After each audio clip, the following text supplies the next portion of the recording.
Hello students, आज हम पढ़ेंगे सिक्स्थ क्लास की साइंस की 20वीं वर्कशीट जिसका टॉपिक है विद्युत तथा परिपथ। देखो बच्चों, विद्युत यानी कि इलेक्ट्रिसिटी हमारे हर रोज के जीवन में इस्तेमाल होती है ना। अब सारी चीज़ों में इस्तेमाल हम आजकल करते हैं, पर है बहुत खतरनाक उसको छूना। यानी कि अगर हम किसी तार को या यंत्र को गीले हाथों से छुएंगे तो करंट भी लग सकता है। कभी भी विद्युत की तार को नहीं छूना चाहिए, है ना ही पतंग उड़ानी चाहिए तारों के आसपास। खंबे या ट्रांसफार्मर को नहीं छूना चाहिए, हो सकता है उसमें करंट आ रहा हो और आपको पता ना हो। इसी तरह से बल्ब भी तभी बदलना चाहिए जब स्विच बंद हो और बल्ब ठंडा हो। अब देखो, विद्युत अगर नहीं है, मान लो बिजली चली गई, है ना, तो क्या करेंगे हम? टॉर्च का इस्तेमाल करेंगे। और टॉर्च में क्या इस्तेमाल किया हमने? सेल यानी कि बैटरी इस्तेमाल की। अब ये सेल क्या है? सेल रासायनिक ऊर्जा को विद्युत ऊर्जा में बदलेगा और इसके दो सिरे हैं।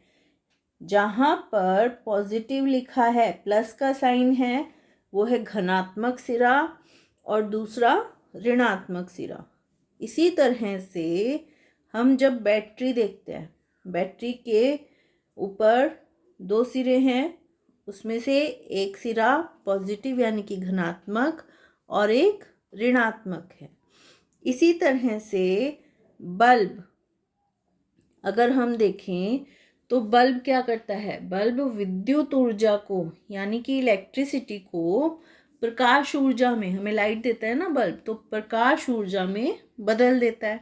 और बल्ब के अंदर एक स्प्रिंग जैसा तंतु लगा होता है ना, वो है टंगस्टन का बना हुआ। वो तार, वो स्प्रिंग टंगस्टन नामक धातु की बनी हुई है और दोनों सिरों पर मोटी तार से जुड़ा हुआ है। ठीक है। अब देखो, कुछ चिन्ह हैं जिनको हम इस पाठ में ध्यान रखेंगे। एक लाइन है, ये दिखाएगी हमें तार। जब ये दोनों बिंदु लाइन से मिले हुए हैं यानी कि हमने स्विच ऑन किया हुआ है। ये हमारा बल्ब है, एक बड़ी लाइन और एक छोटी लाइन, ये मिलकर हमारा सेल बनाएंगे। इसी तरह से अगर ये दो बिंदु एक लाइन के द्वारा मिले हुए नहीं हैं, बीच में गैप है, दूरी है, तो ये है स्विच ऑफ यानी कि स्विच बंद है। और अगर हमने बहुत सारे छोटी और बड़ी लाइनें बना ली, सेल बना लिए, तो ये हमारी बन जाएगी बैटरी। ठीक है बच्चों, इन चीज़ों का हम पाठ में ध्यान रखेंगे। देखो, कुछ प्रश्न हैं। क्या विद्युत धारा का प्रवाह होगा जब तारों के दोनों किनारों के बीच में दूरी है? नहीं हो पाएगा विद्युत धारा का प्रवाह।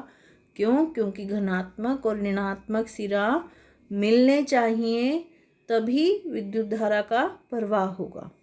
निम्नलिखित में से किन वस्तुओं में विद्युत ऊर्जा का प्रयोग होता है?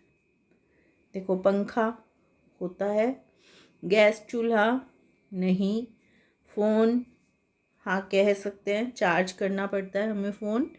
वॉशिंग मशीन विद्युत ऊर्जा से चलती है, टेलीविज़न विद्युत से चलता है, किताब नहीं, कंप्यूटर विद्युत से चलता है, टॉर्च नहीं, टॉर्च रासायनिक ऊर्जा को विद्युत ऊर्जा में बदल के चलती है, फ्रिज विद्युत ऊर्जा से चलता है।